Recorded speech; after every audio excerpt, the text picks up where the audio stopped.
It's a pleasure to be here. It's a pleasure to see so many people here.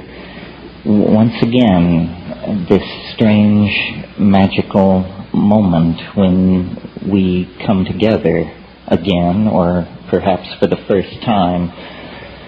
You having come from wherever you came from, me having come from the slopes of the world's largest active volcano, actually, but via Manhattan and Austin last weekend.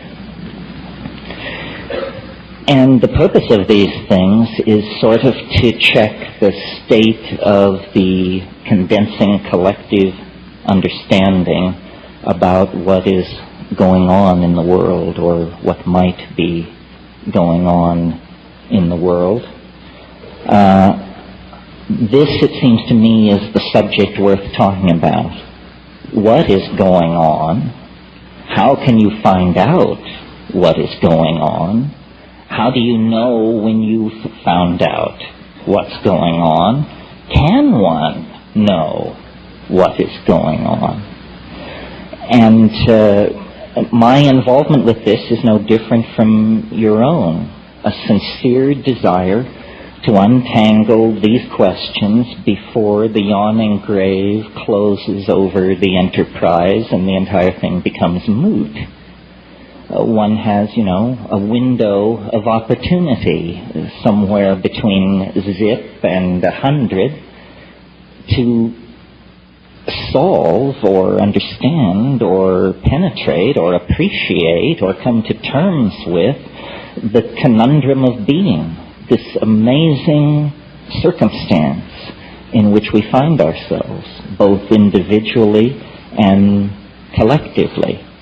Collectively, we find ourselves, somewhere between the slime and the archangels, making our way perilously over the millennia, up the evolutionary ladder toward the Platonic light, or something like that. At least this is the myth of intellectuals of the high-tech industrial democracies evolved over the past 150 years. The triumphant ascent of organic life toward ever greater complexity. Individually, we each find ourselves born into a culture we had no share in designing, but that we will be expected to inhabit, inculcate, and in fact pass on to our own progeny. And so this is our circumstance, I think, individually and collectively, thrown into being, Heidegger said. We didn't ask for it. Here it is. What are we to make of it? And obviously, if you toured the halls of this exhibition, we are to make much of it and money of it. These two principles seem to emerge. That there is much to be said, many ways to slice the pie, and the market economy is a very fertile domain in which to thrash this all out. You can sell your answers, you can trade your answers, you can upgrade your answers, you can subscribe, serialize, retrofit, export, import, and reinvent answers. Ultimately, I wonder how satisfying all this is. And I'm always amused at my own position in this situation. It's a great paean to the tolerance of the New Age that they keep inviting me back. I'm sort of like the crazy uncle, or, you hope for good behavior, but you understand that it's a gamble. Because I'm very ambiguous about much of the methods and ways by which we do our intellectual business and pursue the matter of community and salvation. the intellectual tension that seems to work its way through this society almost like fat through meat is the tension between scientific reductionism and the deeply felt intuition of most people that there is a spiritual dimension, or a hidden dimension, or a transcendental dimension. And of course, downloaded into language, it becomes easily ridiculed. And downloaded into tasteless language, it should be ridiculed. But so when we try to formulate our spiritual intuitions, they are inevitably, I think, tainted by what we bring to it. And I was struck as I moved through the hall. It was almost like an exhibition of language types as much as an exhibition of products or possibilities. What were being sold were closed systems of jargon, which once opted into tended to produce answers in a short loop of possibilities. All closed systems of thought are like this. And to my mind, at what seems to me very elderly age of 50, and I know to some people in the room it does seem very elderly, and to others I seem a pup. But anyway, from this vantage point, it seems to me that all of these ideologies are cartoon-like.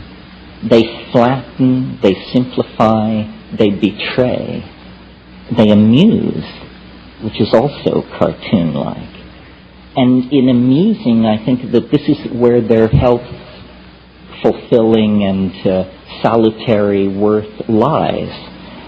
They are intended to provoke a small smile. That smile will lift you a little further up the ladder, the rungs of the ladder of being. So I thought today what I would talk about is some of the conclusions that I've come to out of a life of psychedelic voyaging, living inside this insanely contradictory society, and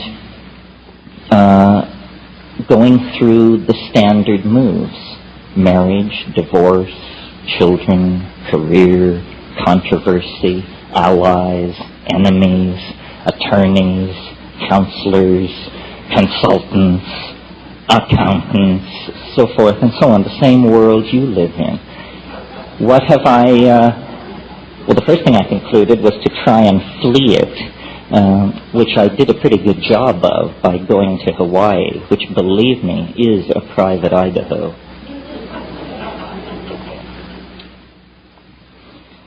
But the conclusions that I've reached are not politically correct anywhere. And so I'm very happy to offend everyone, because that seemed to be what I did best, and there's no sign of mellowing at this point. So the conclusion that I reach vis-a-vis the individual and civilization is this: culture is not our friend. Culture is not your friend. It's not my friend. It's a very uncomfortable set of accommodations that have been hammered out over time for the convenience of institutions. A young man gets his first dose of the news that culture is not his friend when told that he's going to be given an air ticket and some training and sent to an exotic country to kill its inhabitants in the name of some political ideal. You have to be fairly dense not to get the message at that point that culture is not your friend.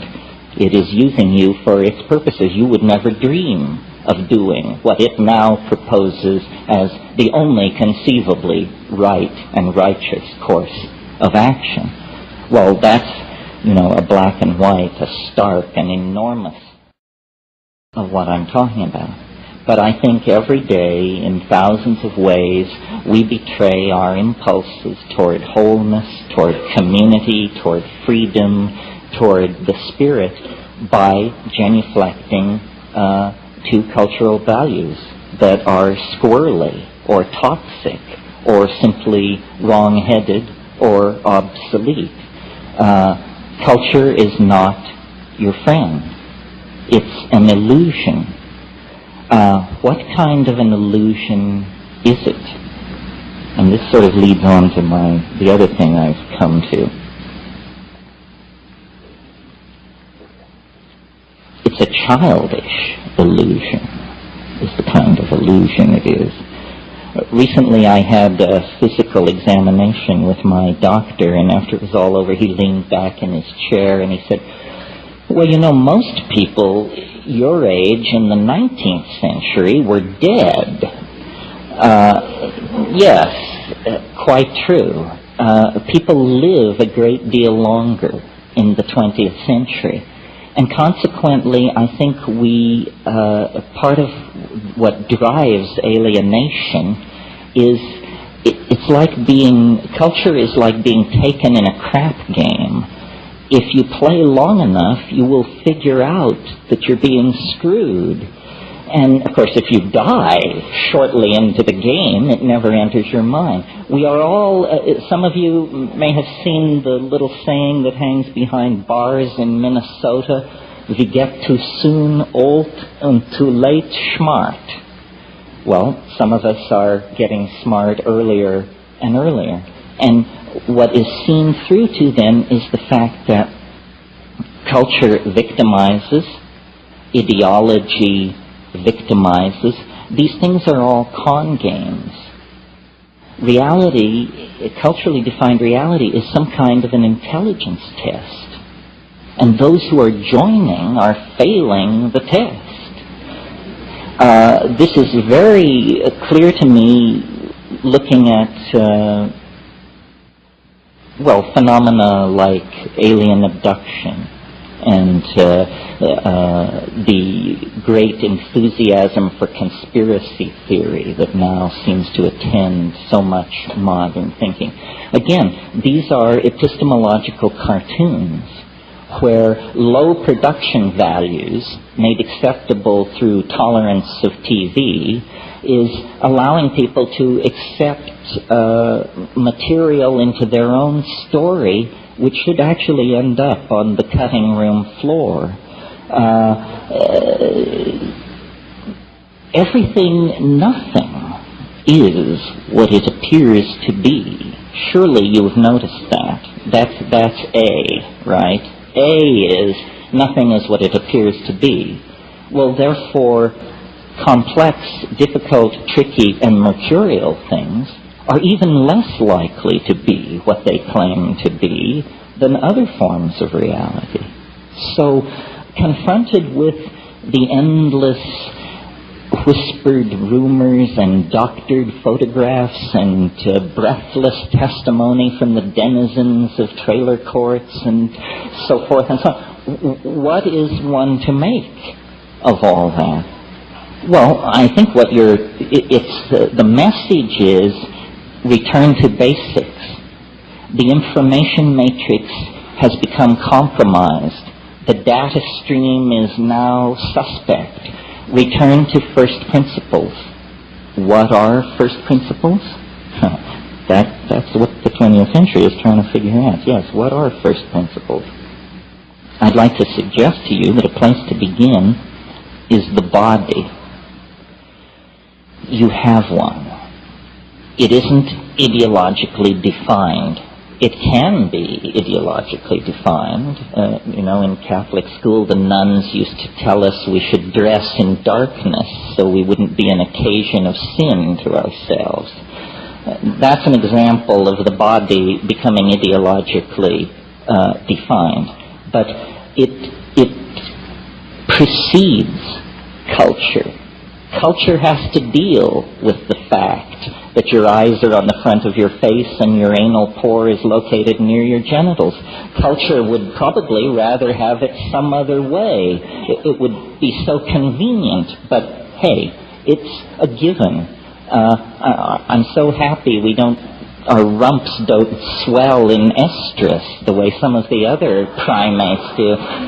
Can you imagine Giorgio Armani trying to create a line of fashion that comes to term with that? But I digress. So the body is a pre-cultural given. And coming with the body is this amazing thing which everyone wants to give away, throw away, get away from, called the felt moment of immediate experience.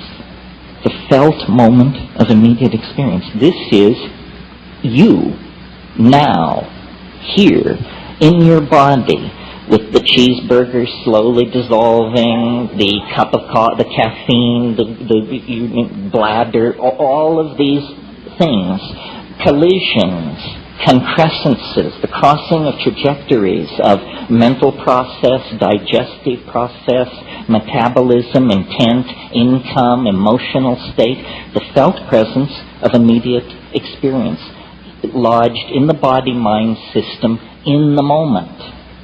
That's who you are. That's what they can't take away from you. Whether they drag you away to prison, beat you, drug you, whatever they do to you, you will still have some kind of felt presence of experience until you drift into the darkness of non-entity. So there then, one can begin to build outward from that core and say, aha, so the stuff of understanding is not information passed by culturally validated coding systems among the primates at high chatter rate. In other words, the truth is not in the public space or the historical space. The truth is in the felt space of the body in the moment. Well, so some great religions have gotten this far. And they, whatever they are, and there are many of them, come at last to advocate something called meditation, which has many guises and travels under many names and methods. But what it primarily is attention to attention. And what it primarily reveals in the ordinary metabolism is frankly, bloody little. Good meditators will tell you how incredibly boring it is. And the rhetoric of the religions that have made meditation the centerpiece of their ontology is a rhetoric of nihilism. I mean, this is, I should have said nihilism, because this is sort of the dirty little secret of Buddhist ontology. It isn't the cheerful new Buddhism being exported from California. It's the old-style Nagarjunian Buddhism that says, it is an emptiness within an emptiness, after an emptiness, before an emptiness. This is Nagarjuna on the nature of Bodhi mind. But interestingly, meditation, pursued not for years or lifetimes, but pursued as a cultural project over centuries, leads not to a clarifying of this philosophical emptiness, but to a discovery that the depths of nihilism, the depths of non-entity, are in fact motiferous in their aspects. Not a plenum is what I'm grasping for. Not a plenum, not an undivided Platonic thing, but an environment of spirit, meaning, power, intentionality, entities, intelligences, levels, swarming in the imagination. And these things can be accessed through drugs, through extraordinary physical practices or ordeals, through various kinds of driving of physiological systems like sonic driving, through drumming, or physiological driving through repeated change.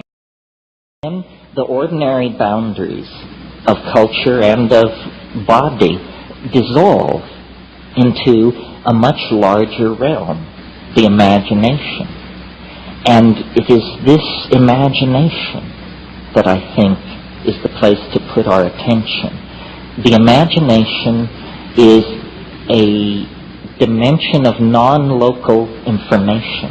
Quantum physics is now moving towards securing the idea that in some kind of a mathematical superspace, all particles in the universe maintain a kind of super state of connectivity called Bell's non-local connectivity. What this means to me is that the imagination is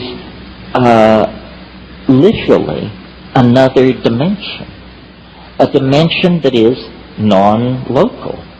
Now, the mind, the animal mind, the human mind, the Paleolithic mind, evolved as a master coordinator of sensory data coming into the body from the senses about the level of threat and danger in immediate three-dimensional space. That's the mind's evolutionary function, to preserve the body, to preserve the genetic stream of unfolding by detecting and avoiding threat. And so our minds have evolved in the same way that water takes the shape of its container. Our minds have evolved to take the shape of three-dimensional space and time under cultural and environmental pressure. Well, we've paid a huge price for this. It probably also has ensured that we're here this afternoon to discuss it. But it's been a long time since the instantaneous reflex to bash the brains out of anything moving near you that's unfamiliar has served us well. You know, I mean, that got old 12,000 years ago. The entire enterprise of civilization has been about something else. The felt presence nearby, ineffable, unsayable, but uncannily penetrating of beauty, of mathematical connectivity, of supernatural power. And so these are the things, the exploration of which, the singing about of which, make us human beings. The exploration of the universe of the unseen is the business of human beings. It's why we are the way we are. It's why we will be the way we will be. It's how we got where we are. How is it done?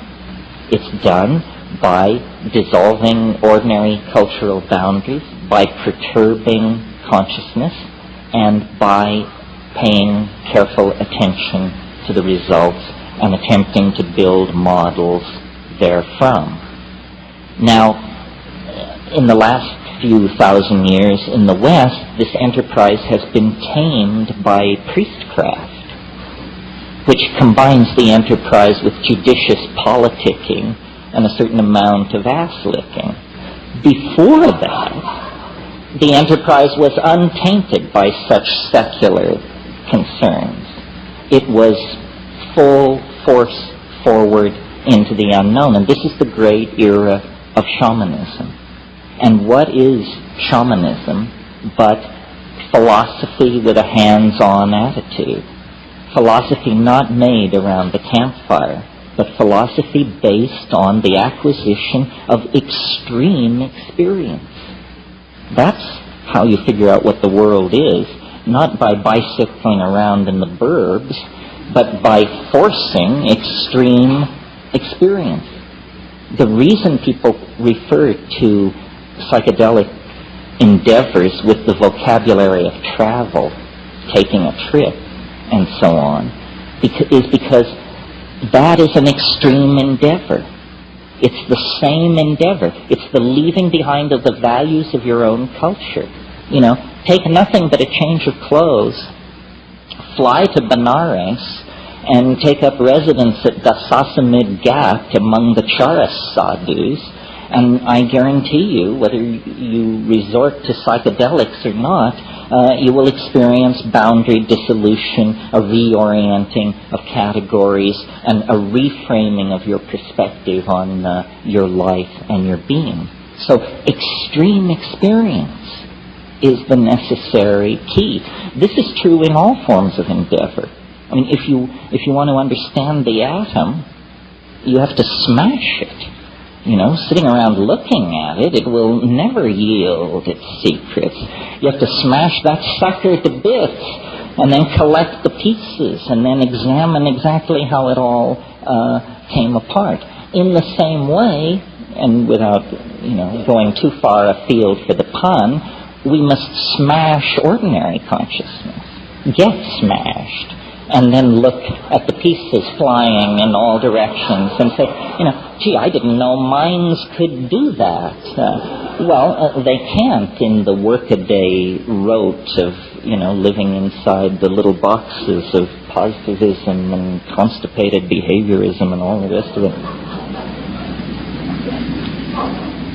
So extreme experiences. But, you don't want these experiences to be too extreme, or you will sever the connectivity among the various subsystems, and then we'll have to bury you. And this is always a huge strain on those left behind. So there is a practical element here, which is, okay, so we want to have extreme experiences, but we don't want to have such extreme experiences that we don't live to tell the tale. We want control to some degree over these experiences. Well, this is where the incredible thoroughness of our human ancestors comes to our aid. Throughout time and space on this planet, the tribal societies that preceded us made it their business to discover, catalog, and learn to manipulate plants in the environment as the carriers, as the sources of chemical compounds in the environment, which would work extraordinary transformations on consciousness without physical harm, without physiological damage to the organism. And of all the many techniques, ordeal, abandonment in the wilderness, sexual abstinence, hanging by your pectoral muscles from hooks in the sun for days, all of these sorts of things. Of all of these methods, psychedelic plants and their judicious use is arguably the most effective, the most effective and the least invasive and the most likely to produce negative long-term consequences. Well, this was not news or even controversy anywhere in the world until within the confines of the 20th century, basically. The presence of these substances and plants began to alarm the order-keeping forces of the high-tech industrial democracies. Issue separate from the issue of stimulants and depressants. It's an issue separate from the issue of addiction and dependency. These things are not stimulants or depressants, and they do not cause addiction or dependency. What they cause is what I'm advocating, a fundamental revaluation of cultural values. Because culture, as we're practicing it currently, is causing a lot of pain to a lot of people and animals and ecosystems, none of whom were ever allowed to vote on whether they wanted this process to go in this direction. We do not feel what we are doing.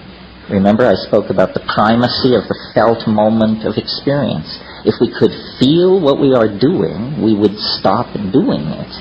But between us and the consequences of our action, there are endless veils of political rhetoric, stultification, denial, intoxication, ideological delusion. Now, normally, I think a rap like this tends to, if you have to pigeonhole it, to come down on the side of pessimism. But I am not pessimistic. I see everything as though it were integrated and connected, and there is an unfolding and a plottedness about our situation. It's not for nothing that at the very pinnacle of the age of faith in the machine and science and male dominance and projection of strategic weaponry and so forth and so on, that there should come from the gentler societies of the world, from the rainforests and high deserts of the world, the news of these plants. You know, the Western mind, the cataloging mind, the Cartesian mind, in its frenzy to locate, list, isolate, and define everything, carried these plants and substances over the past 150 years into the confines of our society, and they are much like Trojan horses, left there by the bedraggled, beat-down, disenfranchised, third-world shamanic people, to be found by the white-coated priests and priestesses of science, and to be brought back into the laboratory to be picked apart for their efficacy in treating addiction or overcoming neurotic behavior or something like that. But of course, the neurotic behavior that they impact upon is neurotic behavior so wide, so deep, so revered that it is in fact cultural values themselves.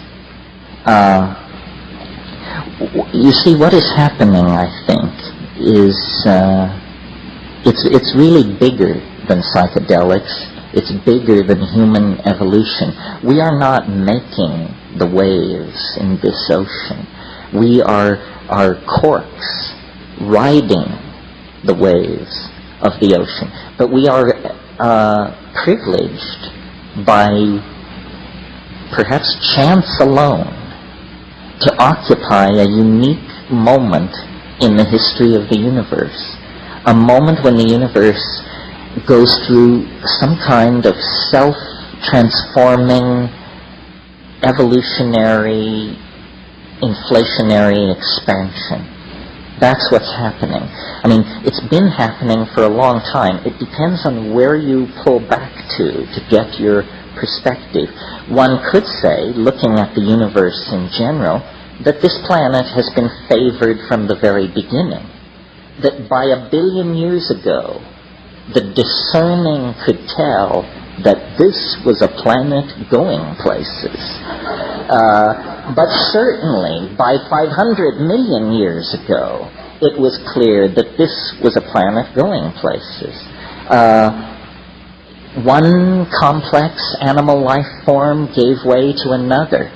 Catastrophes, yes, but never catastrophes so total that the enterprise was wiped out.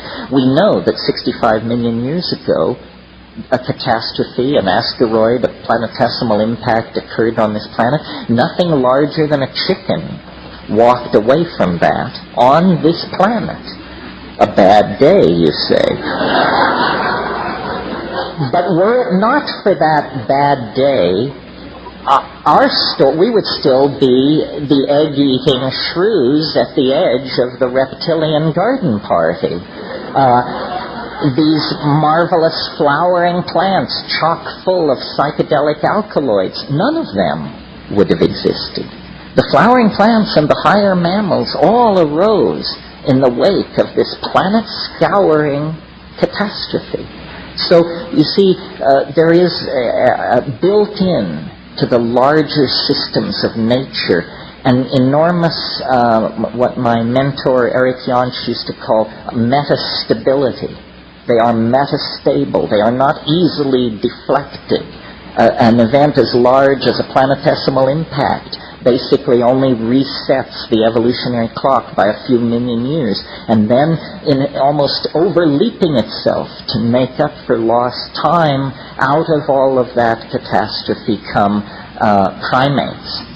Animals of such complexity and coordinated sensoria that they are wonders to behold, and from them, and quickly, then come abilities never before seen in the world of organic organization. Freely commandable languages, spoken languages, symbolic activity for the first time. Well, at that point, even the academics believe human language is less than 40,000 years old. That means it's as artificial as the dirigible or the hypodermic needle. It's an invention of some sort within the confines of human history, or at the beginning of human history. Recall, in South Africa, we have fire pits and stone tools 2 million years old. Those are not Homo sapien tools, but they're the tools of Homo habilis, the preceding ancestor in the human line.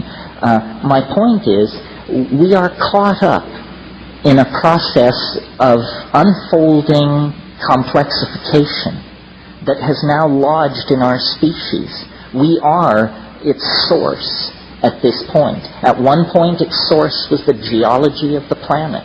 At a later point, closer to us in time, its source was all biological diversity.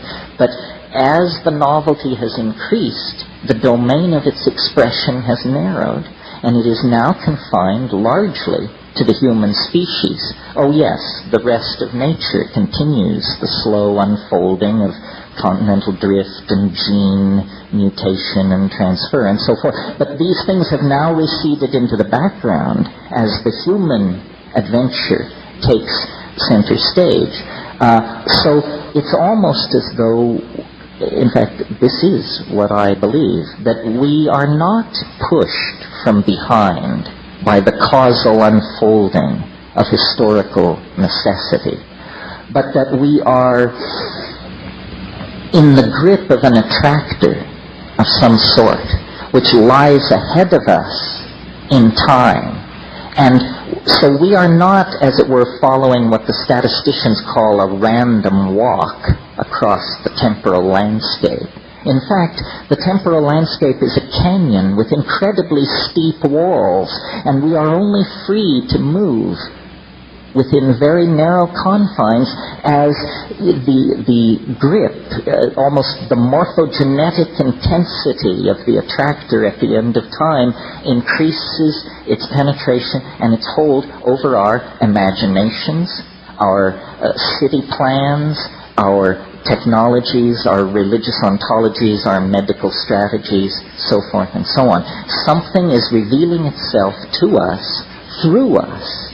And as we get closer, the chatter of noise and static being given off of this thing increases exponentially because, McLuhan said once, he said, we move into the future like a person driving who uses only the rear view mirror. That's how we understand the future, by driving in the rear view mirror.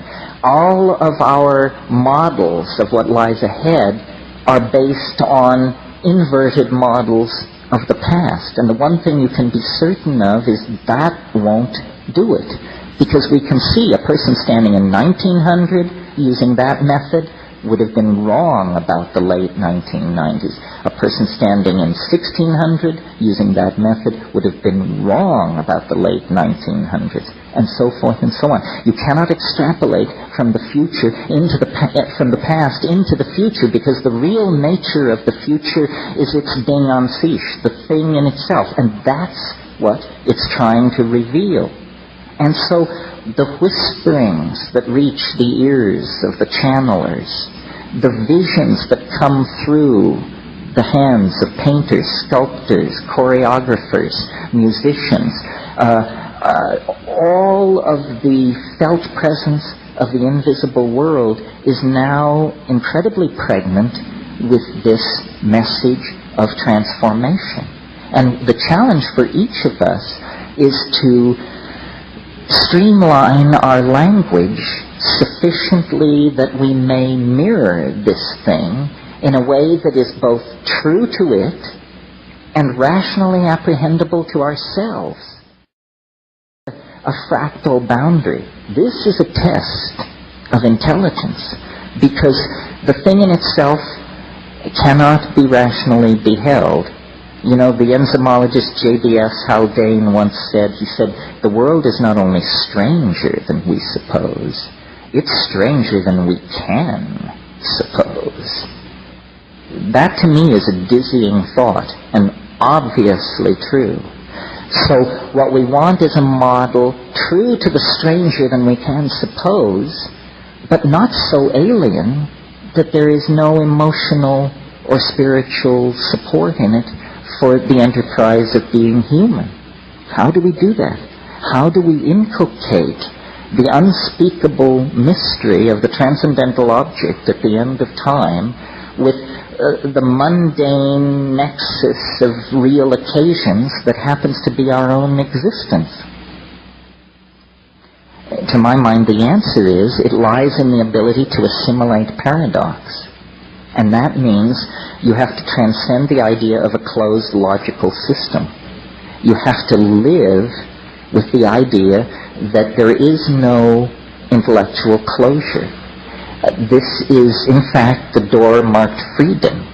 But you've been taught that it's the door marked madness. To live in the light of paradox. Things cannot be, we are taught, both A and B simultaneously. This is Aristotelian logic. A is A. This is as old as thought in the West. But it has to be overcome. And in the felt presence of the moment of immediate experience, it is overcome. The mystery does not lie far.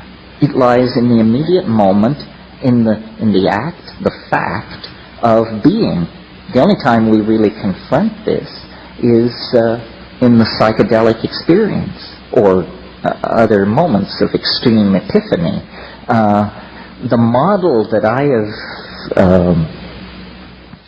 come to wrap around all of this, because I think it's simple and straightforward and it leaves plenty of room for people to add their own filigree, is a dimensional model.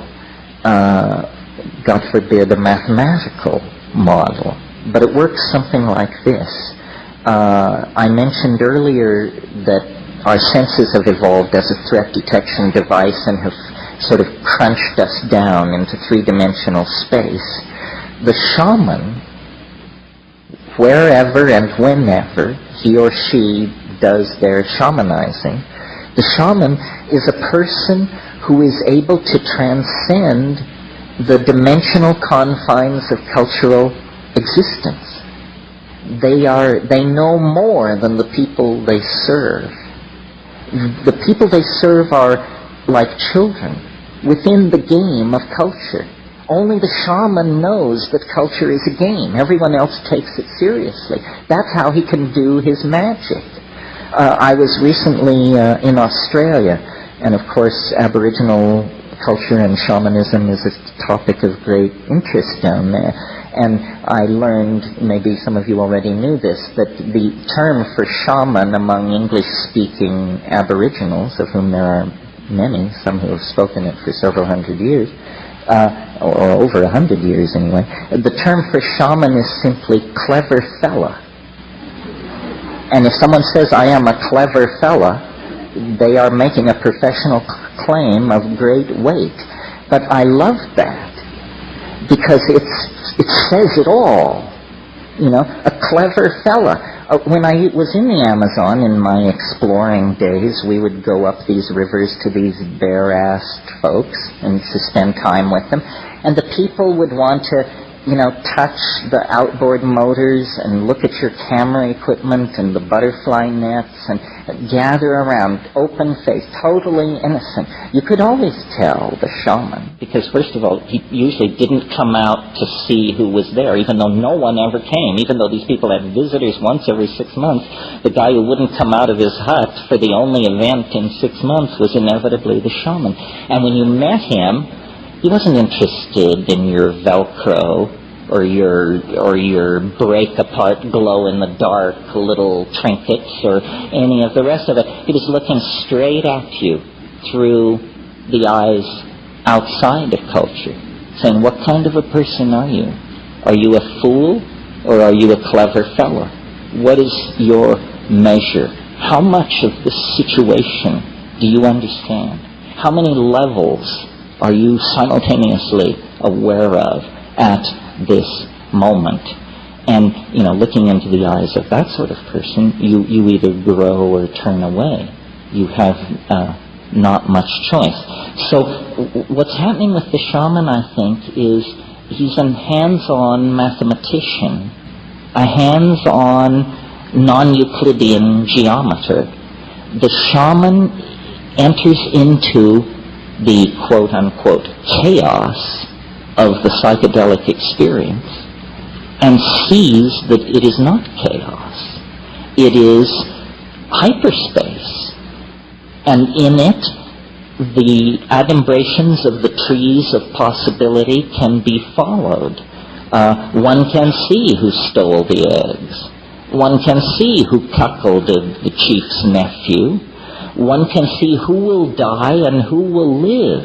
One can see how the weather is going to change, and one can know where the game went. And this is not magic, not in that world. It's impossible in three-dimensional space and time.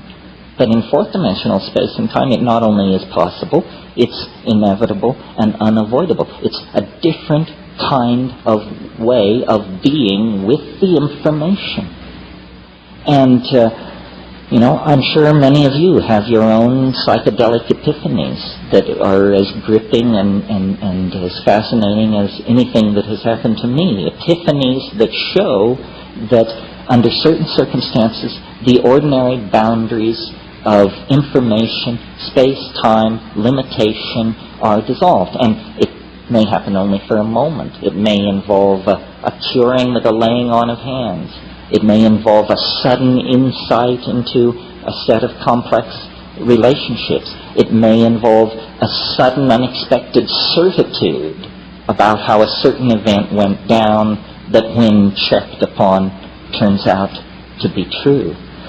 What we know about the world is defined by our culture.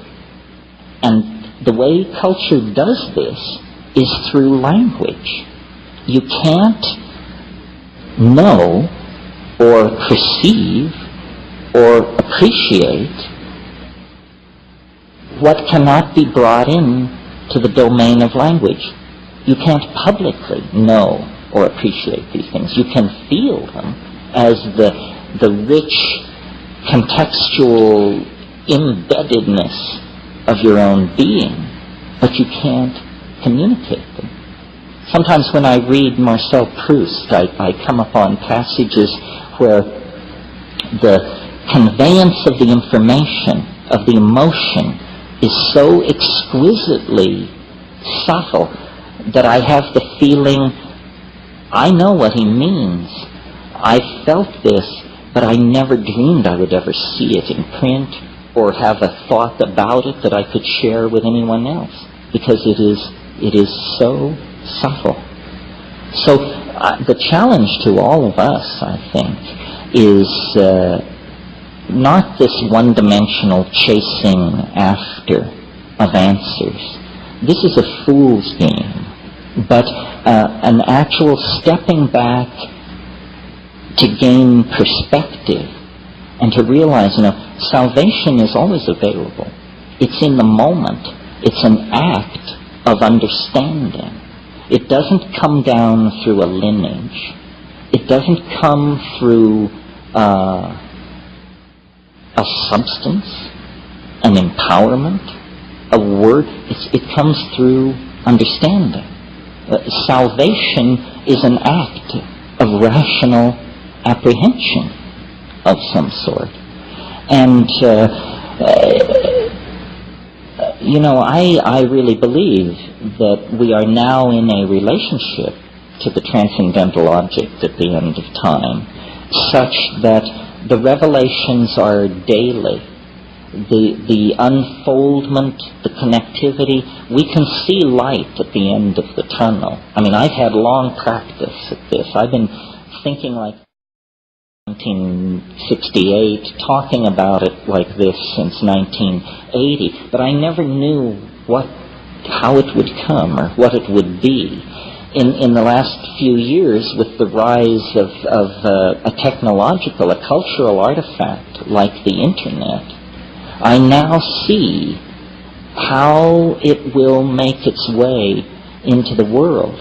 We are building the nervous system of the human oversoul. We are individual units operating under social rules that are pushing us ever closer toward dissolving our societies, human groups run by rules, into telepathic collectivities of some sort. I mean, the chaos of the Internet is chaos only to the constipated order freaks of the Hobbesian sociological machine. It makes them uncomfortable because they can't find the head, they can't find the hierarchy. But it's head and hierarchy that have distorted and made human institutions so abrasive and uncomfortable for the people who inhabit them. So I really believe there is no contradiction between technology and the spirit. There is no contradiction between the search for intellectual integration and understanding and the psychedelic experience. There is no contradiction between ultra-advanced hyperspatial cyberculture and Paleolithic archaic culture.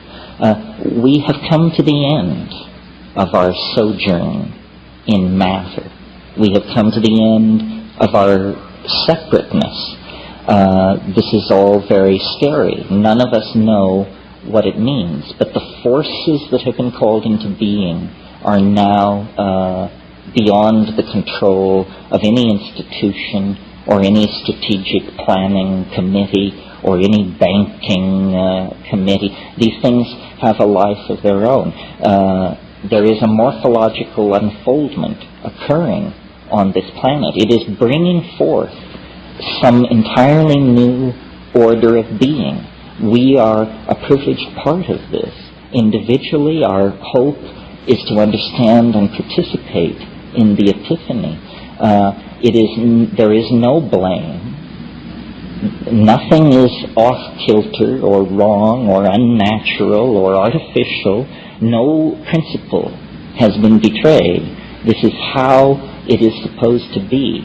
But as it picks up speed, it's going to become more and more frightening as most metaphors fail.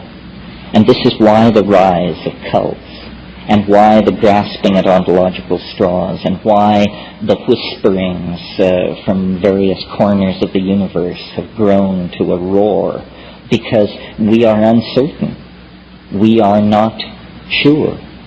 But I think you become sure by connecting to the source, and then what you become for other people is a source of reassurance.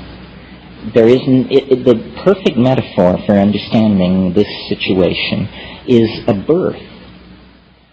If you had never seen a birth, and you were rushing about your daily business and suddenly came around a corner and this was happening, as, for example, could happen to you in India or in Africa somewhere, and here you confronted human birth, if you had not been prepared for that moment, you would have a real emotional thing on your hands. It looks like a medical emergency.